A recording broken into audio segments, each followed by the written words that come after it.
दुःखात् बिभेति सुखम वांछति इति जीवः।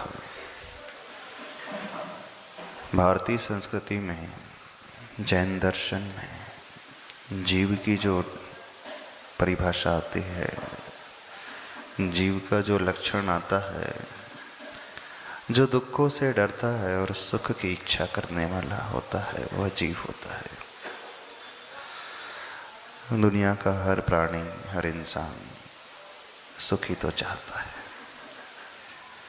कोई भी यहाँ दुख नहीं चाहता।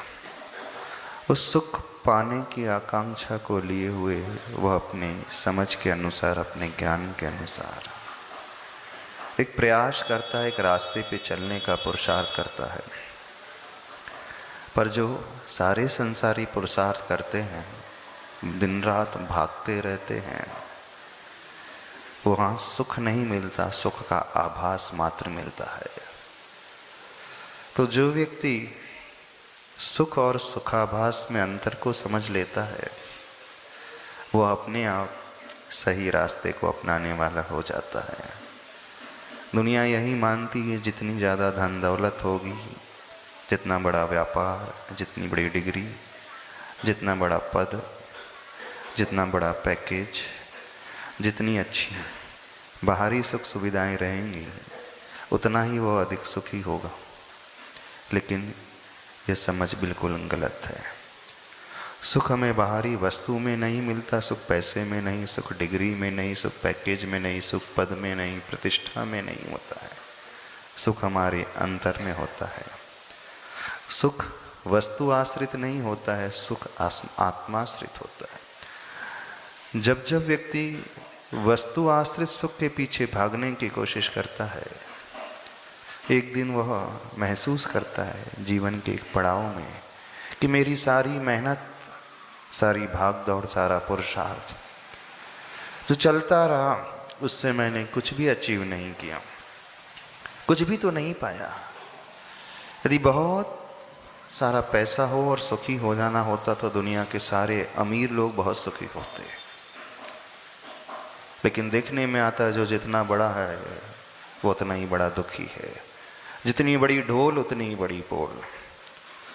जिसके पास ग्रेजुएशन, पोस्ट ग्रेजुएशन, डॉक्टरेट की डिग्री है, वह सुखी है। लेकिन बड़े बड़े professionals, IITians, lawyers, IAS officers, doctors, engineers, architects, सब जीवन के अंत में आकर के ही नहीं, मिड लाइफ क्राइसिस उनके लाइफ में शुरू हो जाता है।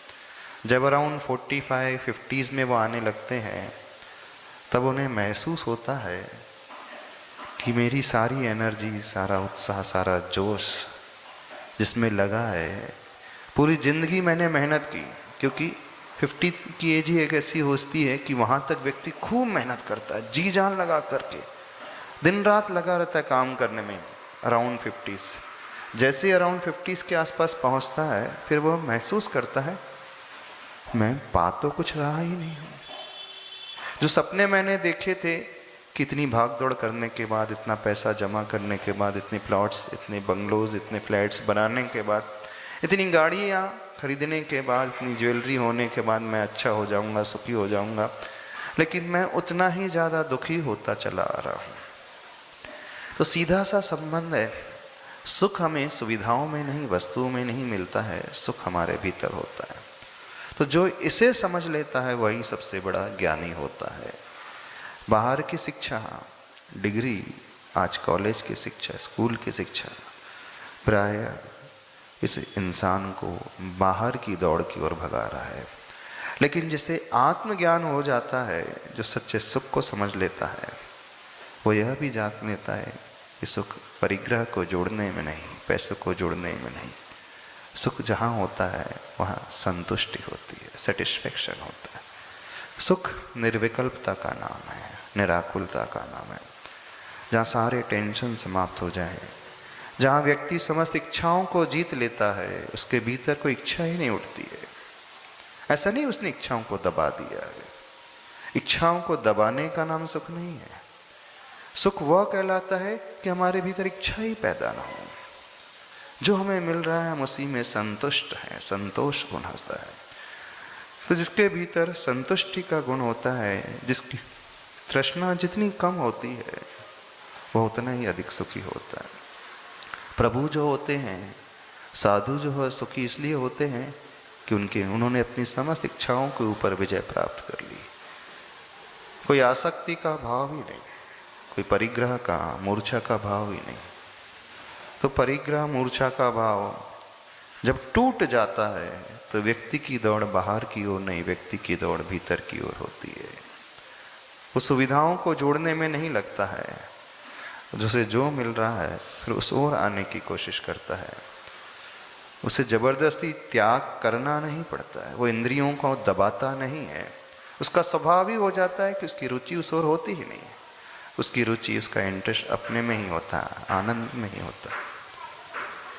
ऐसा नहीं है कि त्याग का मार्ग जबरदस्ती का मार्ग है। कई लोगों की धारणा है कि इल्यूजन है, विशेषकर जो जैन साधु होते हैं वे सबसे बड़े त्यागी होते हैं। वो बहुत दमन करते हैं अपने इंद्रियों को, वो अपने शरीर को सुखा देते हैं, शरीर को बहुत कष्ट देते हैं, भूखे प्यासे रहते हैं। बोले इसका नाम सुख नहीं है। उन्होंने भी समझा ही नहीं है। तो सही साधु होता है वो कभी दबाता नहीं है, कभी शरीर को सुखाता नहीं है, उसे तो आनंद उसमें आता है। और सुख वो आनंद की घड़ी है। क्योंकि जब जब हम वस्तु आश्रित, व्यक्ति आश्रित, धन आश्रित, पराश्रित सुख खोजेंगे तो नियम से हमारे हाथ में दुख ही लगेगा। क्योंकि एक ना एक दिन वो व्यक्ति हमसे जुदा हो जाएगा, वो वस्तु चली जाएगी, अथवा हम उससे जुदा हो जाएंगे। या तो भोगता चला जाएगा या भोग्य वस्तु चली जाती है। तो जब जब हम बाहर किसी को चाहेंगे, कुछ समय के पश्चात व्यक्ति उससे बोर होने लगता है ना। नियति कैसी होती, स्वभाव कैसा होता है, जब तक व्यक्ति को कुछ मिलता नहीं है उसी की तलाश करता है, और जैसी वो वस्तु मिल जाती है फिर उसी से बोर होने लगता है। ये नियम है। आपके पास कार नहीं थी, आप खूब सपने देख रहे थे कार होना चाहिए होना चाहिए। जिस दिन कार आ जाती है उसके 4 दिन बाद अब आपका नया सपना, अब कुछ और चाहिए आपको। फिर वो आ जाती है, फिर एक नया सपना, कुछ और चाहिए। जो मिल गया उससे वो बोर होने लगता है, ऊबने लगता है। तो दौड़ ही गलत है, समझ ही गलत है। तो हमें बाहर को नहीं पकड़ना है, बाहरी वस्तु को नहीं जोड़ना है। हमें क्या करना है, हमें वह पुरुषार्थ करना है कि हमारे भीतर आकुलता ही पैदा ना हो। तो जो साधु होते हैं वो निराकुल जीवन जीने की साधना करते हैं। जो उन्हें मिला उसमें संतुष्ट, कोई विकल्प नहीं, कोई इच्छा नहीं, कोई आसक्ति नहीं। जैसा है सो है, जो है सो है, सब फर्स्ट क्लास। बस यह बाहर को जोड़ने में नहीं, अपने आप को अपने से जोड़ने में आता है। तो जो साधु बनता है वह भी चाहता है, पर वह दुनिया को नहीं चाहता, वो अपनी आत्मा को चाहने वाला हो जाता है। वह आत्मा में ही रमण करने वाला हो जाता है, आत्मा से बाहर ही नहीं निकलता, उसे उसी में रहने में आनंद आता है। जब ये स्वभाव व्यक्ति के भीतर आने लगता है, ये समझ भीतर आने लगती है, तो उसे बाहर की डिग्री, बाहर का पद, बाहर का वैभव, बाहर का धन, रुपया, पैसा, सुविधाएं, घर, मकान, परिवार, बच्चे, अन्य व्यक्ति रुचते ही नहीं। क्योंकि उसकी रुचि अपने आप में, अपनी आत्मा में हो जाती है। हो सकता है दुनिया के लिए वो बहुत बड़ी डिग्री हो, IITs की डिग्री हो, लॉयर की डिग्री हो, लेकिन उसके लिए ये बड़ी तुच्छ चीज़ होती है। क्यों? क्योंकि ये सब विनाशिक है, क्षणभंगुर है। तो समझदार व्यक्ति, ज्ञानी व्यक्ति विनाशिक को कभी नहीं चाहता है, वो हमेशा अविनाशी को पाने की आकांक्षा करता है।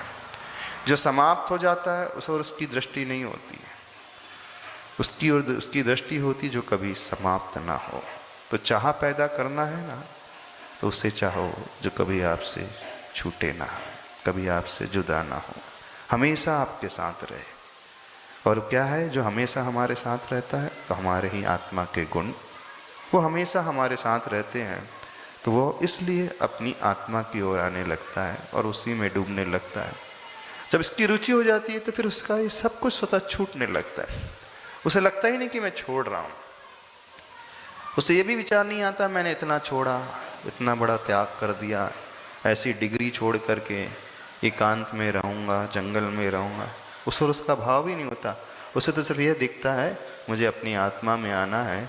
जब अपनी आत्मा में आने का विचार आ जाता है तो वो उसी में डूबने लगता है और बाहर का अपने आप सब कुछ अरुचिकर हो जाता है और उसी में रहता है। तो सुख वास्तविक वही होता है जो आत्मा से उत्पन्न होता है। तो साधु जो बनते हैं इस खोज को वह समझ लेते हैं और यहीं से सुख की खोज की शुरुआत होती है। विषय समझ में नहीं आ रहा? आप लोगों की दौड़ बाहर की है ना।